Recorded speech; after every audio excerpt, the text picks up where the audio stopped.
Hello everyone, it's Rev Deanna here.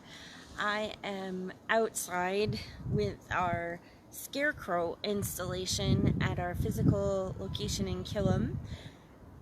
Pardon me, and I wanted to show you because it's come to the table, and it's about how inclusive the Lord's table is. And so I'll show you I'll scan through it of the installation of our reenactment of the Lord's Supper.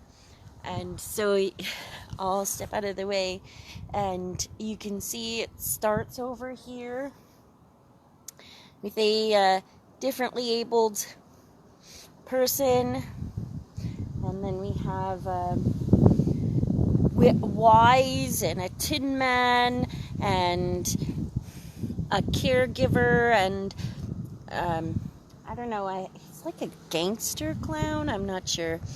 And we have Jesus with the transformation butterfly wings, and a diva and a faceless scarecrow, pirates, and soldiers.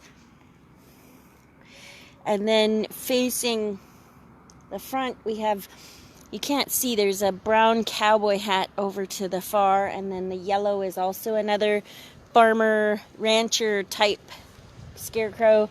And last we have a little blue-faced scarecrow at the front. So this is our come to the table, for all are welcome at the Lord's table. And so that's our midweek reflection is following our theme, come to the table. And this week it is come to the table of love. And so I wanted to talk about how I was thinking about it, and I'm like, love is both the absolute easiest thing and the absolute hardest thing that we are called to do.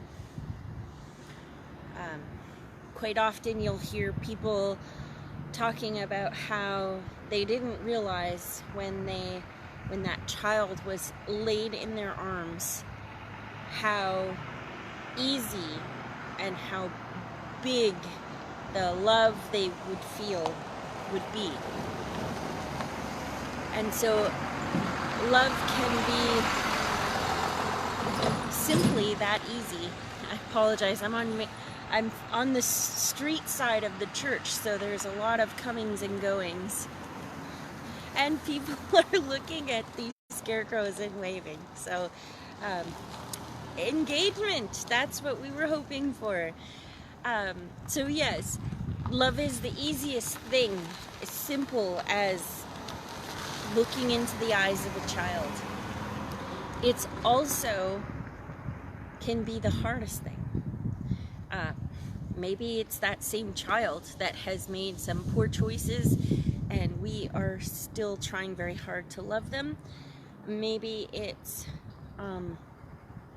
family that we've been estranged from, or neighbors that we are harder to love. We hear in our rural communities there's a lot of anger towards a certain sector of the society that is caught up in addictions, and that leads to behavior often involving theft. And we're called to love those people, not love what they're doing, not love their choices, but to love them as a human, as a child of God. And so love is simultaneously the easiest and the hardest thing that we are asked to do. And so this Sunday we're going to delve a little bit into that kind of complex story of love at this table of faith that we are called to sit at, and how we're called to love things that are familiar, are sometimes easy to love, sometimes not, And when you walk in and you experience something new, it can be challenging to find that place to love. Love pushes us to be all that we can be, and yet loves us right exactly as we are.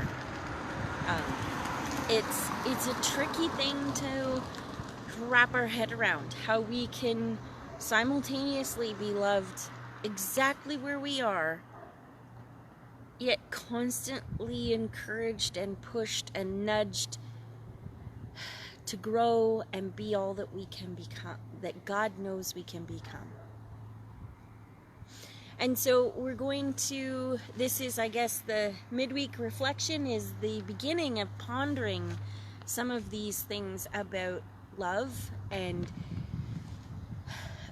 in the scripture from last week, I think it was, I forget, it was maybe out of the Gospel of Matthew that was last week. I'll look it up and try and post it there.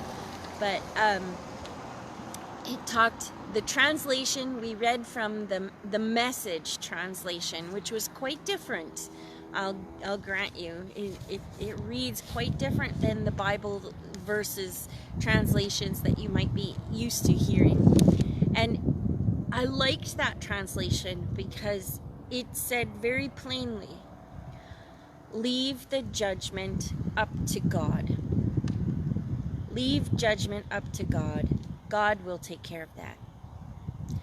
And I believe that when and if we are able to do that, to leave judgment up to God, then we are more capable of loving people as children of God, loving people as humans, respecting their dignity and humanity, because we are setting aside all judgment.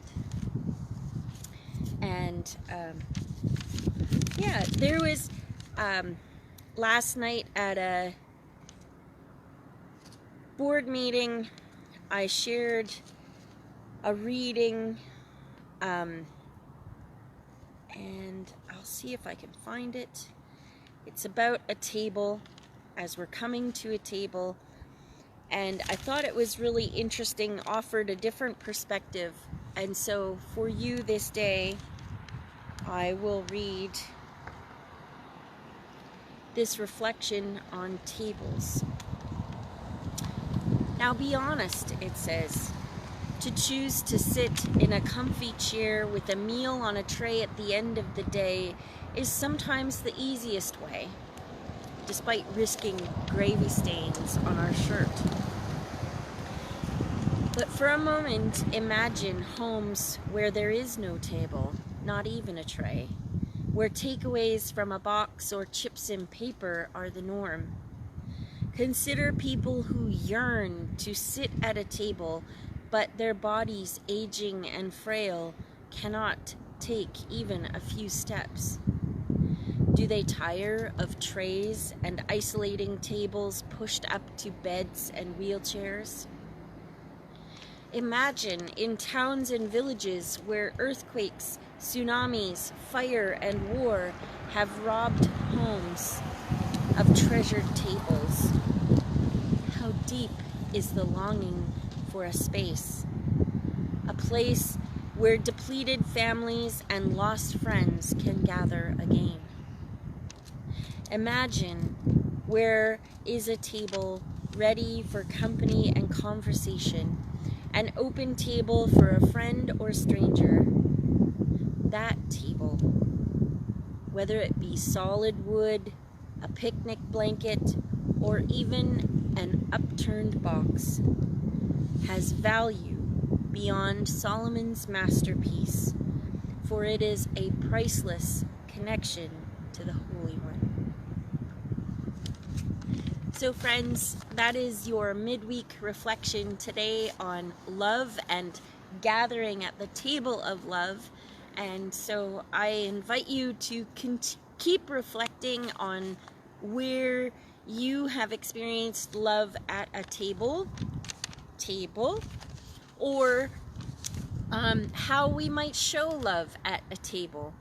And yeah, I encourage you to comment in the box, to share this if it has been meaningful for you, and as always, if you are able to give a financial gift towards our ministry, that is deeply appreciated.